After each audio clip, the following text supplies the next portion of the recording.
अब जिन्हें बुलाना है वो अपने आप में आदमी नहीं है भाई साहब। मैंने घर जाके पूछा देवी जी से, मैंने कहा भाभी जी सबरस मुरसानी आदमी है? बोले नहीं है। तो मैंने कहा फिर क्या है? जो उत्तर आया वो बहुत कमाल का था। बोले सबरस मुरसानी आदमी नहीं, देवता है। उस देवता को बुलाना चाहता हूँ। और भाई साहब पूरा घर खराब है बंदे का। हम सच्ची बात बता रहे हैं आपको कि इनके जिस दिन हम घर गए तब भी क्या कमाल हुआ। जैसे ही पहुँचे बालक बोला चच्चा राम राम। मैंने कहा भाई राम राम। 4-6 दिन बाद बोले ताऊ नमस्ते। मैंने कही यार 4 दिन में रिश्तों कैसे बदल गए, पर बर्दाश्त कर गए सर हम। तीसरी बार नहीं हुआ, फिर अगली बार गए बोले मामा राम राम। मैंने कही अरे ये 3 बेर में रिश्तों कैसे बदलेगो। अब जाट को उत्तर सुनो। हाँ जाट छोरा बोलो कि जब आप पहले दिन आए थे तो पापा ने कि आओ सतीश, तो हमने समझी छोटे हो गए। हम कहा ठीक है। फिर जब दूसरी बार आए तब पापा ने कही आओ बड़े भाई, हमने समझी दौआ हो गए। मैंने कहा आज की बता कि आज जब आप आ रहे थे तो पापा मम्मी से कह रहे थे चाय बनाओ, वो साला फिर आ गया। हाँ ताली बजा दो जोरदार। शिखर कलश रखने के लिए बुला रहा हूँ सबरस मुरसानी साहब को। वो 10 मिनट में आपकी पूरी रात भर की थकान उतार के ताजगी दे देंगे, पर ऐसे करके बुलाए जाते हैं श्रीमान सबरस मुरसानी साहिब।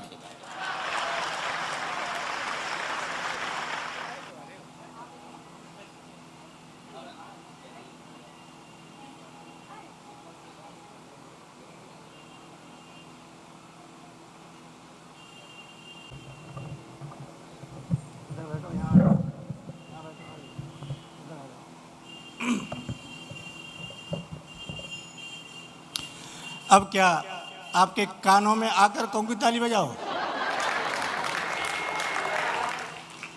अच्छा जो कवि आएगा या कवित्री आएगी कि ताली बजाओ, भाई क्यों बजाएं? तुम्हारे नौकर हैं क्या? ताली बजाओ। इसलिए मैं ताली बजाने के लिए किसी से नहीं कहता हूँ। आजकल तो मैंने ताली बजाने का एक कोड वर्ड बना रखा है। जब मैं ऐसे करूँ समझ लो ताली बजानी है। एक बार जोर से रिहर्सल करते हैं। Thank you, I love you. बहुत बढ़िया, बहुत अच्छा लग रहा है। ये इस समय ऐसा लग रहा है बिखरा हुआ उखड़ा हुआ पंडाल, जैसे टूटा फूटा हिंदुस्तान। ये हिंदुस्तान की जनसंख्या यहाँ पड़ी है, कुछ वहाँ पड़ी है। ये हिंदुस्तान का नक्शा और ये हिंदुस्तान की जनसंख्या और ये लंका, ये रावण संचालन कर रहा था। कई सीता और राधिकाएं मंच पर धरी हुई हैं। अब वो विभीषण वो कुंभकर्ण मोबाइल चला रहा पड़ा। मैं विभीषण फंस गया इनके बीच में आकर के, क्योंकि मेरा ही अंतिम संस्कार हो रहा है आज।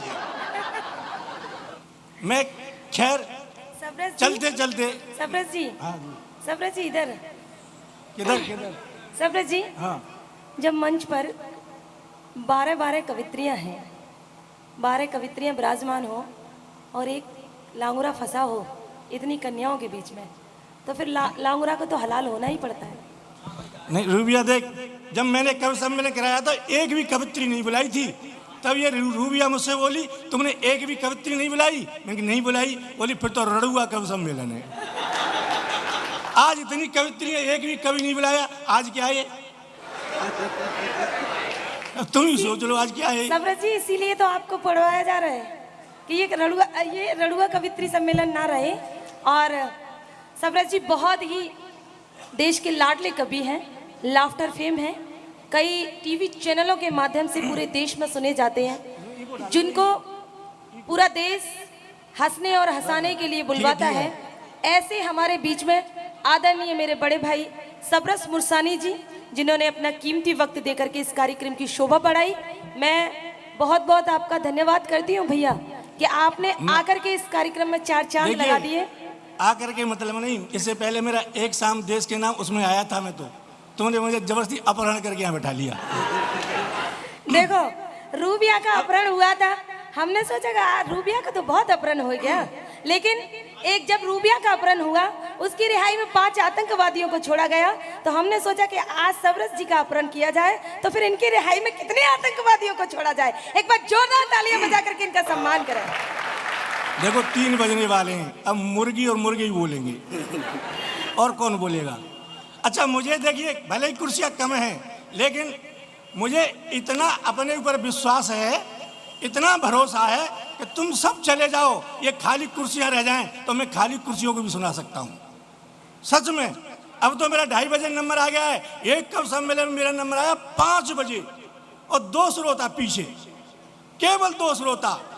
तो मेरी कविता खत्म हुई, मैं गया पहले श्रोता के पास, मैंने कहा भाई साहब तुम्हारा जिंदगी भर ऋणी रहूंगा, क्योंकि तुम मुझे सुनने के लिए और रात जो है 4 बजे तक यहाँ बैठे रहे।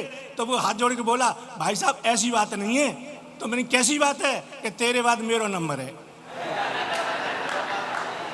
अब पीछे एक श्रोता सो रहा था, मैंने उसका कंधा पकड़ा, मैंने कहा भाई साहब, बोला खत्म है गो का। मैंने क्या कि तेरा गीत, मैंने कहा मेरा गीत तो खत्म हो गया, पर ये बता सब श्रोता घर को गए तो तू क्यों नहीं गया। बोला माइक तो मेरो ही है, लेके जाऊंगा जाते जाए। तो मुझे अपना ऊपर इतना विश्वास है वास्तव में।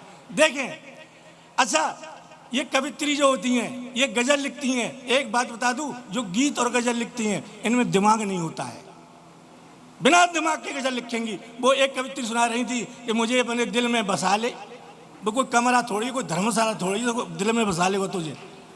और वो एक कह रही थी मुझे पता ही नहीं कब प्यार हो गया। जब पता नहीं है प्यार हुआ होगा, मुझे पता ही नहीं जाने कब प्यार हो गया, तुझे सब पता है। तो और फिर कहेंगी देखिए इस गजल को ध्यान से सुनना, क्योंकि मैंने ये हृदय से लिखी है।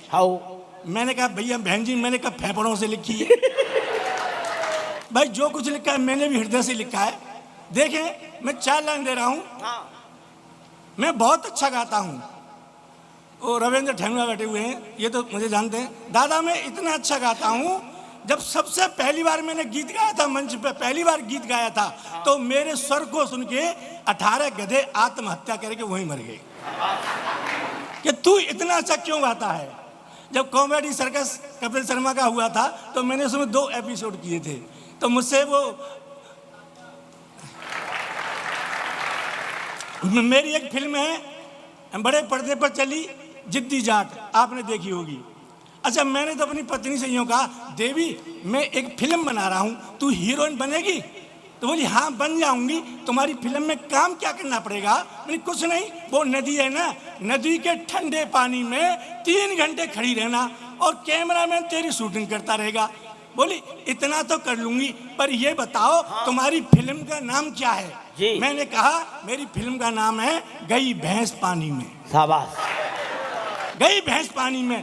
अब तो वो कुप्पा होके बैठ गई, 4 दिन तक नहीं बोली।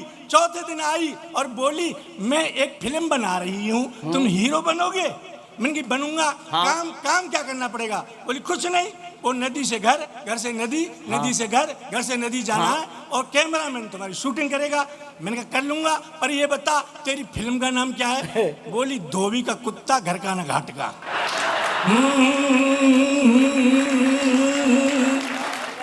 तब मैंने देखा 4 लाइन, मेरा स्वर देखिए कितना अच्छा स्वर है मेरा।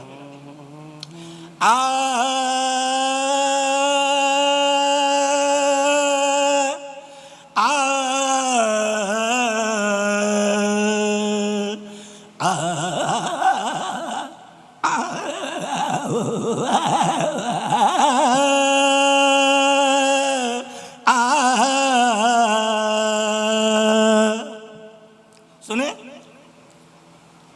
हम शादी करते हैं, पत्नी देखते हैं, संस्कार नहीं देखते, परिवार के हम वो नहीं देखते कैसा परिवार है, हमें कितना खर्चा करते हैं, लहंगा फरिया सलवार इतने पैसे खर्च करते हैं, लेकिन पत्नी को नहीं देखते कैसे संस्कार है, कैसे गांव की है, कैसे माँ बाप की है। तब मैंने 4 लाइन लिखी।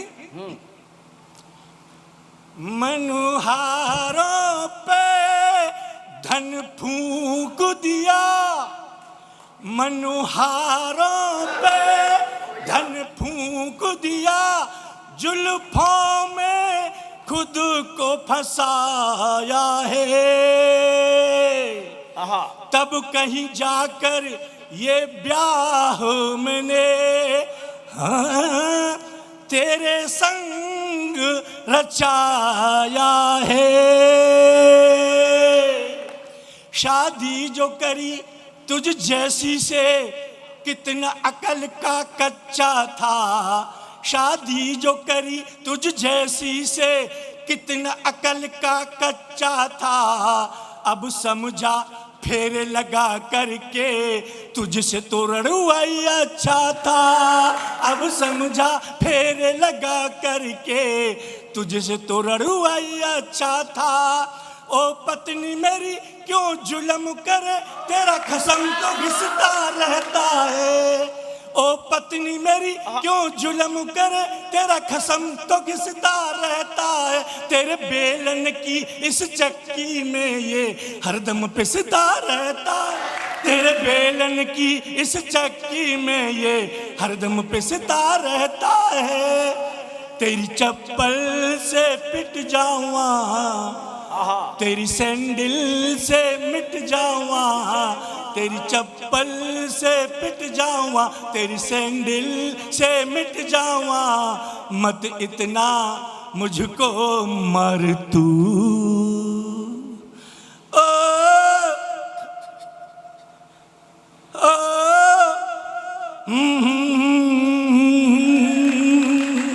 वास्तव में ये स्थिति पैदा होती है। देखो सामने वो बहन जी बहुत अच्छा हंस रही है बैठ के। दादा मैं गया दिल्ली, मैंने खूब जोर लगाया हंसाने का। एक बहन जी बैठी सामने, मैंने खूब जोर लगाया और वो कुप्पा बन के बैठी हूँ, हंसे नहीं। क्यों? कि बार बार घूरे मुझे एक मेला मंच पे। मैंने कहा बहन जी बीमारी तुमको कैसी है? हंसो नहीं बिल्कुल, ताली भी बजाओ नहीं। मेरी कविता की कर दी तुमने ऐसी तैसी है। मेरी कविता की कर दी तुमने ऐसी तैसी है। महिला बोली देख तुझे गुस्सा बहुत आ रहा है, ये मुझे कुछ उड़ाने आ रहा है। यार ये मत कहना, मैं घर का आदमी हूँ। महिला बोली देख तुझे गुस्सा बहुत आ रहा है, पर क्या करूं मेरी तकदीर ऐसी है। मन करता है दो चार हाथ धर दूं, क्योंकि तेरी ये सूरत बिल्कुल मेरी सास जैसी है। तब मुझे पता लगा ये क्यों नहीं है सर ये वास्तव में। और 4 लाइन मैंने लिखी। एक लड़के से बोला एक दिन मास्टर, तेरे अंदर हिंदी का बहुत अभिमान है और राहुल गांधी बनेंगे प्रधानमंत्री देश के। बोले इस वाक्य में कौन सा अलंकार है? एक लड़के से बोला एक दिन मास्टर, तेरे अंदर हिंदी का बहुत अहंकार है।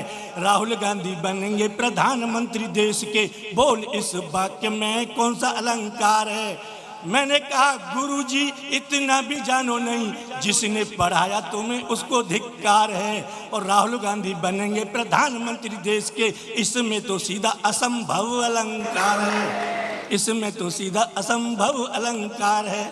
और 4 लाइनें अंत में और सुना रहा हूँ। देखो मेरे मोहल्ले में एक भाभी रहती है मेरी। अच्छा उसके माथे पर इतना बड़ा बिंदा मैंने पहली बार देखा, इतना बड़ा बिंदा। तो मैंने कहा भाभी जी हमने तो पहली बार देखा इतना बड़ा बिंदा, क्यों लगाती हो? तो बोली भैया जिसकी पत्नी जितनी बड़ी बिंदी लगाती है उसके पति की उम्र उतनी लंबी होती है। मैंने कहा हमारी पत्नी तो हमें मारने डोल रही है, इतनी सी लगाती है बस। अब वो चली गई, अगले हफ्ते फिर मिली तो बिंदी छोटी हो गई। मैंने कहा भाभी जी क्या हो गया? बोली तेरा भैया बीमार हो गया। मुझे दुख हुआ, भैया बीमार हो गया। मैं घर को आ गया, अगले हफ्ते वो फिर मिली, बिंदी और छोटी। तो मैंने कहा भाभी जी आज क्या हुआ? तेरा भैया अस्पताल पहुंच गया, तेरा भैया अस्पताल। मेरी आंखों में आंसू आ गए। मैं घर आ गया, अगले हफ्ते फिर मिली, इतनी छोटी बिंदी जैसे पेन से किसी ने पॉइंट लगा दिया। मैंने कहा भाभी जी क्या हुआ? इमरजेंसी में भर्ती हो गया तेरा भैया, इमरजेंसी में। मुझे दुख हुआ, मैं घर आ गया, अगले हफ्ते फिर मिली, इतना बड़ा बिंदा। मैंने कहा भाभी जी क्या हुआ? दूसरा ब्याह कर लो रे। मैंने तो ठीक रहे। और देखो मुझसे एक चीज़ की ओर कह रहे हैं, एक चीज़ और सुना रहा हूँ। दादा वो मेरा साला है ना, साला वो हकला है, हकला एक एक शब्द को 5-5 मिनट में बोलता है। जैसे ही साला मेरे कमरे में आया और मुझे देखा, मुझे देखते ही बोला कि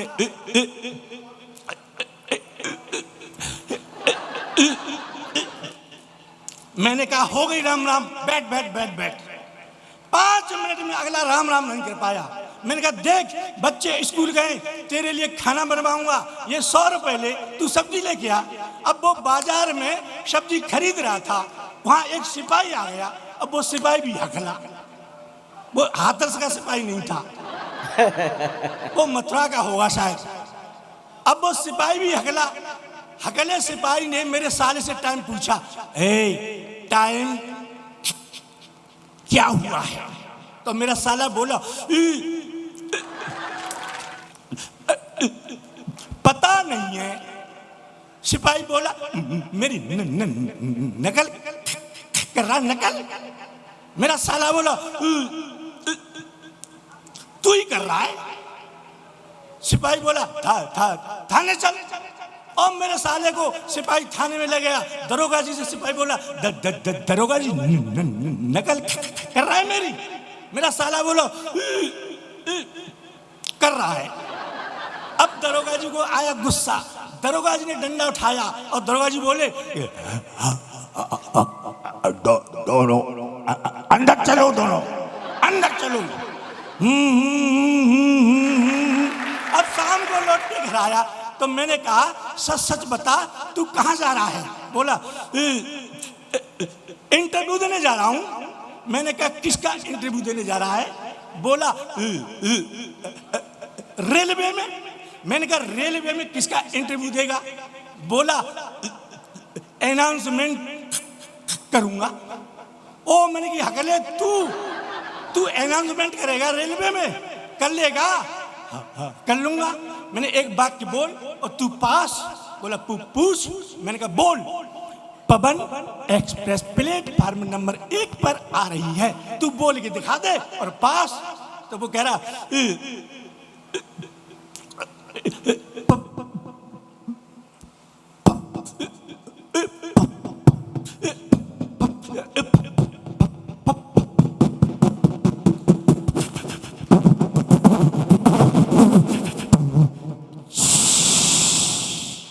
मैंने क्या हुआ?